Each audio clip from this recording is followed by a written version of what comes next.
perkara lagi sedikit lagi kita tambah, sementara tunggu waktu qamat. Kita dah masuk akhir zaman ya. Kita jangan sangka ni wabak-wabak biasa ya.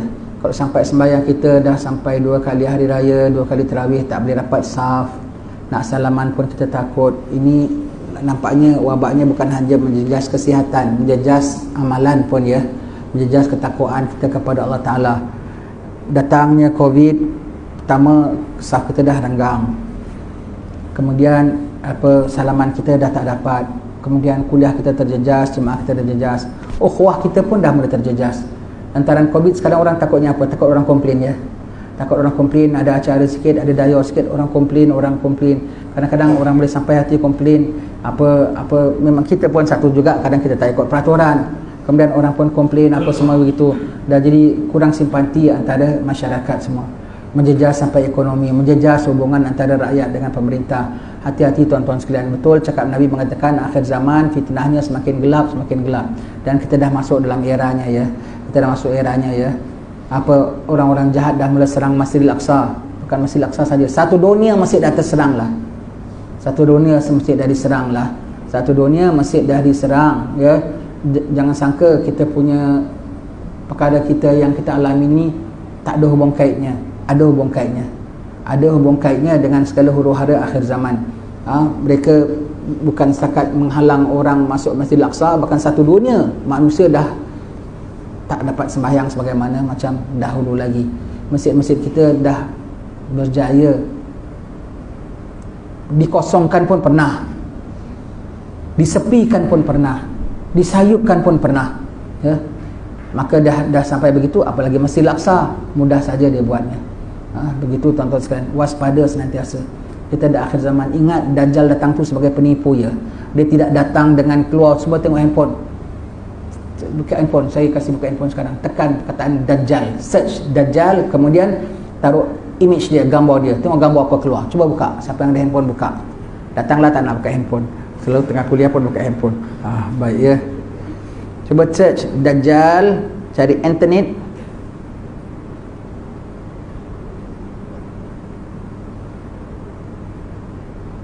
tekan Dajjal,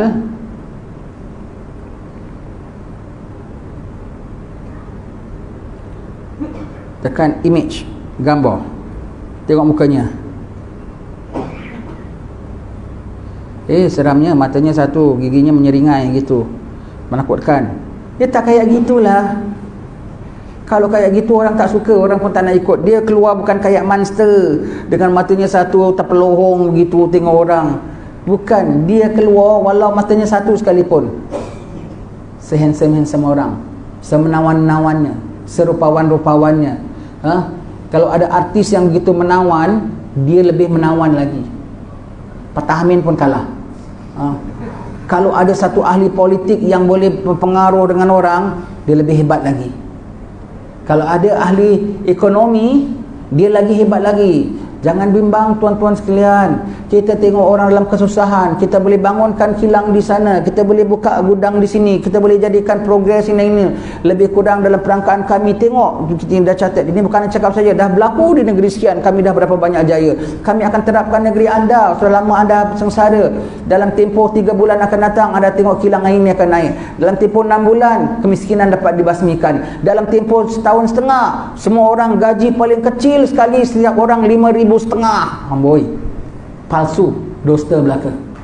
Kalau ahli ekonomi paling handal, dia cakap dia bijak orang. Kita tengah sempit kayak gini ya, kita tengah sempit kayak gini, nasib baik ada hero-nya datang. Kalau ada orang ahli sosial, tuan-tuan, bikin apa kita gaduh? Kan baik aman damai. Lihat, bersatu, jangan pedulikan ini teroris. Ini siapa? Mahdi dibilang teroris ya, orang mukmin dibilang teroris ya. Kita lihat, tengok di sama kami sini, ada bersama kami di sini, ada Jerman, ada Itali, ada Jepun, ada Keling, ada Melayu, ada Islam pun. Islam yang kayak dia, Islam yang sokong dia, Islam yang jadi lembut cucuk hidung kepada dia. Lihat, kadang ingat ya, Dajjal keluar ya, 1/3 umat Islam. Hari pertama dia keluar 1/3 umat Islam. Yang di bawah Mahdi adalah sikit. Hari pertama dia keluar semua lari berpaling tada ikut Mahdi. Semua keluar ikut dia, lari ikut Dajjal. Dan 80,000 so called ulama lari ikut dia. ustaz-ustaz tahu kayak kita ni macam mana tetapkan iman, tuan-tuan sekalian. Jangan tinggal ayat dan berlindung daripada dajjal ya. Lihat di bawah kita ni, kita tengok ya tak ya, mufti pun ada lah, setengah mufti pun akan ikut dia. Tengok Imam Masjidil Haram pun ada lah. Na'udzubillah min zalik ya. Kalau tak betul-betul semua ikut dia. Segala Wahabi pun akan ikut dia. Na'udzubillah, ikut. Kalau ada ahli pakar perubatan, tapi dia tak miskin, dia yang bilang anda miskin, kami bawa kekayaan. Ya tak, baru kita rasa yang nama kaya begini, yang nama mewah begini, itu kira melarat, itu kira, padahal aku cukup makan, aku cukup tidur, aku cukup rumah perlindungan, tapi yang bilang anda miskin, ini yang sepatutnya anda dapat, baru kita rasa kita miskin. Kalau tak sedar miskinnya bohong, kayanya pun tipu. Anda lapar, padahal aku boleh puasa, aku dapat tamar 3 butir dah cukup aku tu. Anda lapar, anda kemarau, anda kebulur, aku lapar, padahal anda tak laparnya bohong, makanannya pun palsu. Kalau ada ahli perubatan, dia juga begitu. Anda sakit, ini bahaya, ini begini, anda boleh mati, anda boleh begini. Sakitnya bohong, dia bawa obatnya pun palsu. Orang akan terpengaruh ya, Faham-fahamlah cakap saya ni. Sakitnya pun bohong, padahal sakitnya tak apa benda, macam kudis saja sakitnya, tapi dia bilang ini kurap. Kau pun tengok, alamak berulat tak agaknya, padahal kudis sikit aja, kudis ujung siku. Dia punya takutkan kau beli obat kami ni makan anti kudis, kau makan makin kudisnya makin besar lagi. Sakitnya palsu, sakitnya bohong, obatnya pun palsu. Itu semua sistem terjalan. Dan orang takkan pandang dia sebagai jahat. Orang pandang dia itulah hero. Aku tak tahu aku sakit, nasib baik dia yang bilang aku sakit, rupanya sakitlah aku, nasib baik dia bawa obatnya. Sakitnya bohong. Ada matlamat di sebalik dia takutkan kau. Ada matlamat dia sementara kau takut-takut dia boleh kontrol kau, sementara dia takut-takut dia boleh kacau ekonomi kau, sementara kau takut-takut kau boleh jadi lembu cucuk hidung pada dia. Jangan tak sedar sistem-sistem kedajjalan ini ya.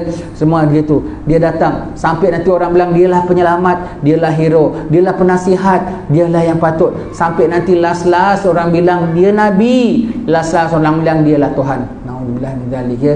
Sekarang dah bukan bunga-bunganya ya, dajjalnya belum keluar, tapi form keahliannya banyak. Ada orang dah sign pun, dah mengatakan ya, dah thumbs up to Dajjal, dah like ya, internet tu namanya like ya, dah like kan kepada Dajjal, dah begini, segala apa yang dibawanya dianya belum masuk. Sebab itu disuruh doa, baca surah Al-Kahfi setiap hari Jumaat. Sebab itu tiap malam baca 10 ayat pertama surah Al-Kahfi, 10 ayat penghabisan Al-Kahfi. Dajjalnya belum ada lagi, tapi dia punya fitnahnya, ujiannya, degilnya, jahatnya, tipu dayanya dah ada sejak zaman Nabi Adam alaihissalam. Dari Nabi Adam AS sampai Nabi Isa AS sampai Nabi Muhammad SAW, tak pernah tinggal mengingatkan umatnya tentang fitnah Dajjal. Apatah lagi zaman kita ini. Jangan kau rasa belum masuk lagi, jangan kau rasa belum terbit lagi, jangan kau nak tunggu yang mata sebelah terpelohong itu baru kau bilang ini Dajjal.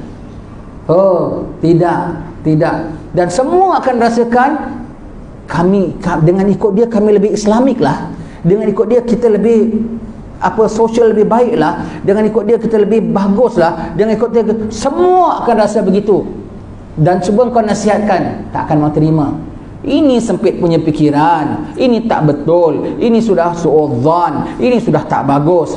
Semua yang terpedaya dengan dia merasakan dia selamat, dia yang betul, dia yang bagus, apa semua. Ada tak ada ketahuannya bila kau dah dicekik oleh malaikat Israel, nyawa kau dah sampai di sini, yang kau selama ni kau support, yang selama ni kau sign, yang selama ni kau patuh siapa? Dajjal. Jangan kau tak sedar, kau tak teringat, kau tak sedar, sementara kau ikut dia, kau terseleweng daripada jalan Allah, kau terseleweng daripada ibadat, kau tak terseleweng daripada sallu kama raaitumuni usalli, kau terseleweng daripada ukhuwah, kau terseleweng daripada macam-macam kemanfaatan, dan kau masih mengatakan dia bagus. Kau tak sedar itu semua sampai hari mati baru dia sedar yang dia kata Dajjal. Ketika itu ghostan, ya Allah ghostan. No. Fa idza jaa ajaluhum la yastakhiruna sa'atan wa la yastaqdimun. Semakin hari kita hirup nafas, semakin kita masuk dalam era itu. Semakin hari kita hidup, semakin hari kita masuk. Nabi mengatakan beruntung orang yang mati sebelum 3. Mati sebelum aku, mati sebelum imam, mati sebelum Dajjal. Mati sebelum Nabi, sahabat-sahabat yang wafat sebelum Rasulullah doakan dia. Dia kena azab dalam kubur pun pasal kencingnya tak tos ya, Rasulullah tak belahkan pelepah pun boleh istighfarkan dia, selamat juga. Mati sebelum Nabi untung. Mati sebelum imam. Mati sebelum imam tu siapa? Bukan Imam Mahdi ya. Mati sebelum guru mursyid kita. Mati sebelum murabbi kita. Wah, untung pulan mati Habib masih ada, kiai masih ada. Dia yang doakan, dia yang talqinkan dia. Untung ya. Macam kita sekarang lah, kiai-kiai kita dah meninggal lah, Habib-habib kita dah meninggal, kita jadi seperti anak ayam kelengan ibu ya. Tinggal nak disambar lang, berlindung sama Allah Ta'ala. Kau tak kumpul, kau disambar lang. Kau disambar lang. Dengan segera kau akan disambar lang ya. Begitu ya.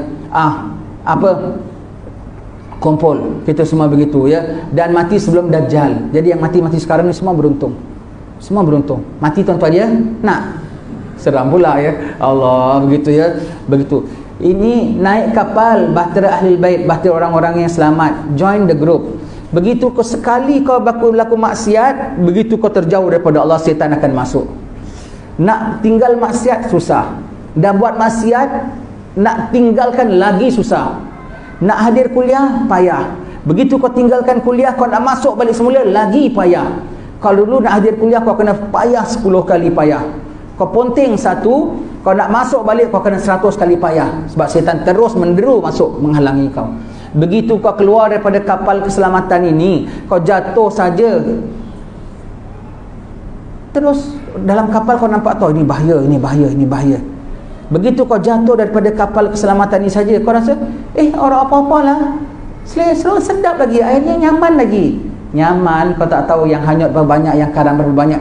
Begitu kau jatuh saja, buaya datang, jerung datang. Kau tengok, alamak buaya, buayanya baiklah, jerungnya baiklah. Kau ingatkan buaya dan jerung nak di best friend kau. Engkau pun nak dimakannya juga. Sementara engkau belum dimakannya. Begitu kau jauh daripada kapal sikit saja, kau terus hanyut, terus dalam proses karam, terus jerung dan buaya menghampirimu, terus automatik kau jadi anti dengan ahli kapal pulanya. Alah ya macam dia saja yang bagus. Alah ya tangkap dalam itu aja selamat, ini tak selamat. Aku pun selamat juga apa? Tengok masih boleh okey apa? Masih okey apa? Padahal kau dah berganding bahu dengan jerung dan buaya. Dan padahal kau tak sedar, kaki kau dah mula digigit oleh piranha dari bawah. Tapi kau tak sedar, darusnya dah deras. Tak sedar, kau sekejap lagi kau lemas dan karam. Jangan jauh daripada jemaah tuan-tuan sekalian.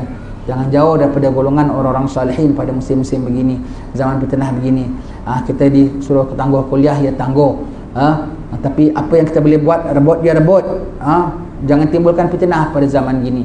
Dia tak kasih kita himpun juga. Itu namanya fitnah. Itu namanya fitnah. Patuh dan ikut. Apa yang masih dia boleh diberi, ambil. Datang jemaah, jangan tinggal datang jemaah. Begitu ya. Begitu. Kalau ada kuliah, buka kuliah internet. Jangan tak hadir kuliah internet. Begitu ya. Wallahu alam bisawab. Yang belum puasa 6 sudah boleh mula puasa 6.